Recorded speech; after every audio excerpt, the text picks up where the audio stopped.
এদিকে আবার মালদার রতুয়াতে দুই কর্মীর মধ্যে গন্ডগোল, অর্থাৎ দুটো দল তারা গোষ্ঠীদ্বন্দ্বে জড়িয়ে পড়লেন আর তারপর সেই ভিডিও হয়ে গেল ভাইরাল। এরা প্রত্যেকেই তৃণমূল নেতা বলে আমরা জানতে পারছি এবং এই দুই তৃণমূল নেতার বচসা গালাগালি একেবারে চরম পর্যায়ে। দেখুন মালদার রতুয়া।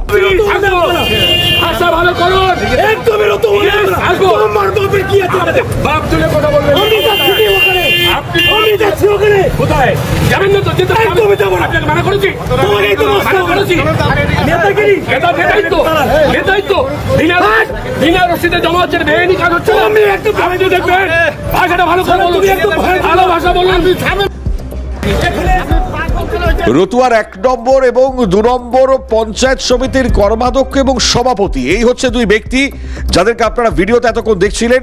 এদের দুজনের মধ্যে তর্কাতর্কি এবং বচসা এমন জায়গায় গিয়েছিল, এসআইআর শুনানিকে কেন্দ্র করে এই ক্যাম্পের ভেতরে তা একেবারে মারাত্মক আকার ধারণ করে। দুই বক্তব্যই শোনাই আপনাদেরকে কি বলছেন এই দুই ব্যক্তি যাদের মধ্যে হলো বচসা। শুনুন। সে বোধহয় অঞ্চলের এখন প্রেসিডেন্ট হিসেবে তাকে নিযুক্ত করা হয়েছে, ওকে পূর্ত কর্মদক্ষ অঞ্চলে। আমি এসআইআর নিয়ে প্রতিদিন এন্টায়ার এলাকায় রতুয়া 2 মালতীপুরের বড় অংশ আমি মানুষের সঙ্গে যোগাযোগ রাখি, কারণ আমাদের দল এটা নির্দেশও দিয়েছে। আর আমি তো সমাজসেবী হিসাবে দীর্ঘদিন ধরে কাজ করে যাই। মানুষরা অত্যন্ত বিপর্যস্ত, সন্ত্রস্ত, তো তাদেরকে অভয় দেওয়া, তাদেরকে প্রপার গাইডলাইনে পাঠানো যাতে সঠিকভাবে তারা রিসিভ। উনি হচ্ছেন রতুয়া 2 নম্বর ব্লকের পঞ্চায়েত সমিতির সভাপতি, আর আমি হচ্ছি রতুয়া 1 নম্বর ব্লকের পূর্ত কর্মাধ্যক্ষ পঞ্চায়েত সমিতির।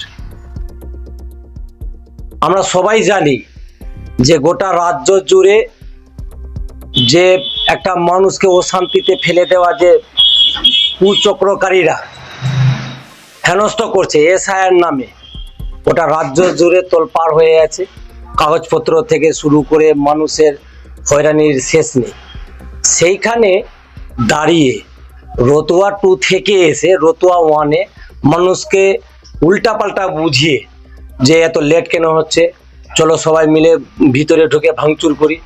তখন আমরা যখন ওখানে মানুষ উত্তেজিত করে দিয়েছিল, অনেকটা লোক ভিতরে ঢুকে গেছে, যেখানে এমরা আছে, ওরা রয়েছেন ওখানে।